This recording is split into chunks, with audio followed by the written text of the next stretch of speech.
ఫైనల్గా మన సేమియా కేసరి రెడీ అయింది. దీన్ని టేస్ట్ చూసి ఎలా ఉందని నేను చెప్తాను.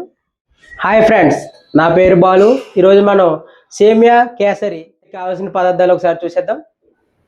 1 కప్పు సేమియా, 1 కప్పు బెల్లం, దంచిన యాలకులు, జీడిపప్పు.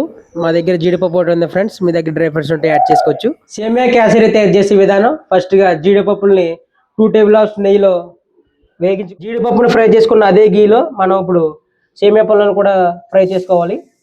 సిమ్లో పెట్టి ఫ్రై చేసుకోండి. గోల్డెన్ కలర్ వచ్చేదాకా ఫ్రై చేసుకుని తీసి పక్కన పెట్టుకోవాలి. వేరొక గిన్నె తీసుకుని మనం తీసుకున్న 1 కప్పు సేమియాకి 2 కప్పుల వాటర్ తీసుకోవాలి. వాటర్ బాగా బాయిల్ అయిన తర్వాత మనం తీసి పెట్టుకున్న సేమియాని ఇందులో వేసేయాలి. సేమియా ఉడికిదాకా లో ఫ్లేమ్లో పెట్టుకుని స్లోగా ఉడకనివ్వాలి. సేమియా 60% ఉడికింది.